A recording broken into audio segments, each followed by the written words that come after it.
اعوذ باللہ من الشیطان الرجیم، بسم اللہ الرحمن الرحیم۔ حضور سیدنا غوث اعظم رحمت اللہ علیہ مادرزاد ولی اللہ تھے۔ آپ رحمت اللہ علیہ کی والدہ فرماتی ہیں کہ آپ رحمت اللہ علیہ کی ولادت رمضان المبارک کے مقدس اور پاکیزہ مہینے میں ہوئی، اور آپ علیہ السلام دن بھر دودھ نہ پیتے تھے۔ ولادت باسعادت کے دوسرے سال موسم ابر آلود ہونے کی وجہ سے لوگوں کو رمضان کا چاند دکھائی نہ دیا۔ لوگوں نے میرے پاس آ کر دریافت کیا، کیا عبد القادر نے دودھ پیا ہے یا نہیں؟ حضور سیدنا غوث اعظم رحمت اللہ علیہ کی والدہ فرماتی ہیں، میں نے کہا آج میرے بیٹے نے دودھ نہیں پیا۔ پھر اس کی تصدیق ہو گئی کہ اس دن ماہ رمضان المبارک کی پہلی تاریخ تھی، یعنی اس دن پہلا روزہ تھا۔ اس واقعے سے تمام شہر میں یہ مشہور ہو گیا کہ سادات کے گھرانے میں ایک ایسا لڑکا پیدا ہوا ہے جو رمضان المبارک میں دن کے وقت دودھ نہیں پیتا۔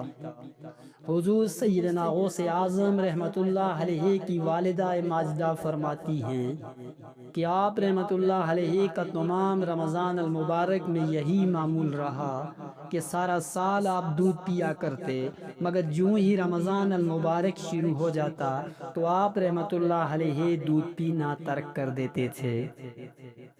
یعنی رمضان المبارک کا مہینہ شروع ہوتے ہی آپ رحمت اللہ علیہ طلوع آفتاب سے لے کر غروب آفتاب تک قطعاً دودھ نہ پیتے تھے، خواہ کتنی ہی دودھ پلانے کی کوشش کی جاتی، اور آپ رحمت اللہ علیہ رمضان المبارک کے پورے مہینے میں دن کے وقت روزے سے رہتے، اور جب مغرب کے وقت اذان ہوتی اور لوگ افطار کرتے تو آپ رحمت اللہ علیہ بھی اسی وقت دودھ پیا کرتے تھے۔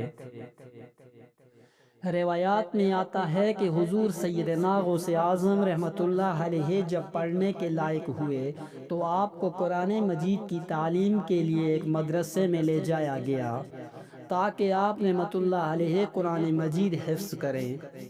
جب آپ اپنے استاد کے سامنے دو زانو ہو کر بیٹھ گئے تو استاد نے کہا، پڑھو بیٹے، بسم اللہ الرحمن الرحیم۔ آپ نے بسم اللہ الرحمن الرحیم پڑھنے کے ساتھ ساتھ الف لام میم سے لے کر مکمل 18 سپارے زبانی سنا دیے۔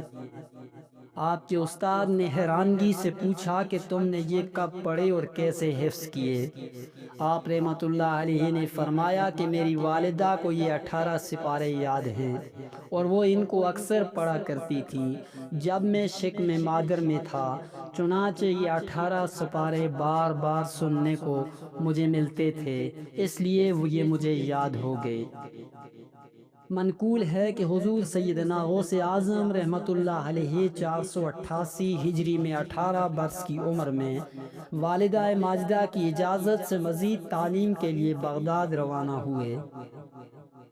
آپ رحمت اللہ علیہ فرماتے ہیں، جب میں بغداد کے لیے روانہ ہونے لگا تو والدہ نے مجھ سے فرمایا کہ تمہارے والد نے ترکہ میں 80 دینار چھوڑے تھے، 40 تمہارے بھائی کے لیے ہیں اور 40 دینار تمہارے ہیں۔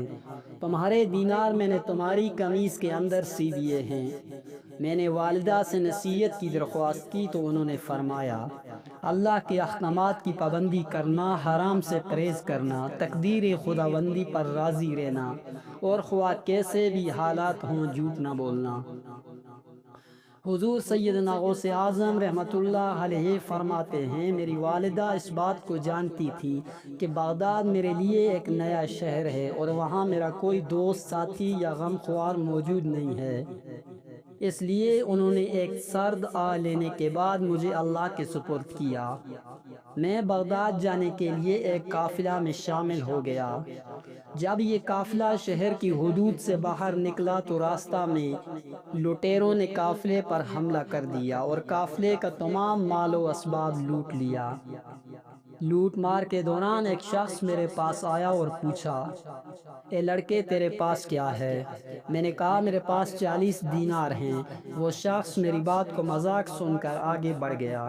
اس کے بعد ایک اور شخص میرے پاس آیا اور اس نے بھی مجھ سے یہی پوچھا اور میں نے اسے بھی یہی بتایا کہ میرے پاس 40 دینار ہیں۔ وہ بھی میری بات کا مذاق اڑا کر آگے بڑھ گیا۔ کچھ دیر بعد یہ دونوں لٹیرے اپنے سردار کے پاس گئے اور اسے میری بات بتائی۔ اس سردار نے مجھے بلایا اور دریافت کیا کہ کیا واقعی تیرے پاس 40 دینار ہیں؟ میں نے اسے بتایا ہاں، میری بغل کے نیچے سلے ہوئے ہیں۔ سردار نے قمیض کو ادھیڑ کر دیکھا تو اس میں سے 40 دینار برآمد ہو گئے۔ وہ سردار حیران ہوا اور اس نے مجھ سے کہا کہ تم نے اسے راز کیوں نہیں رکھا؟ تمہیں سچ بتانے کی کیا ضرورت تھی؟ میں نے جواب دیا میری والدہ نے سفر پر نکلتے وقت اس بات کی نصیحت کی تھی کہ بیٹا جیسے بھی حالات ہوں تم جھوٹ نہ بولنا، لہٰذا جب مجھ سے پوچھا گیا کہ میرے پاس کیا ہے تو میں نے سچ سچ بتا دیا۔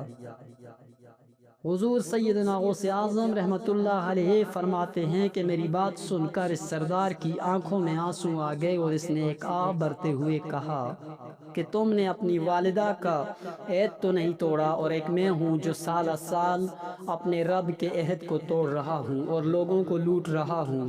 یہ کہہ کر وہ سردار میرے قدموں میں گر پڑا اور توبہ کرنے کے بعد تمام مال و اسباب قافلے والوں کو واپس کر دیا۔ یہ پہلا موقع تھا جب کسی شخص نے میرے ہاتھ پر توبہ کی تھی۔ وما علینا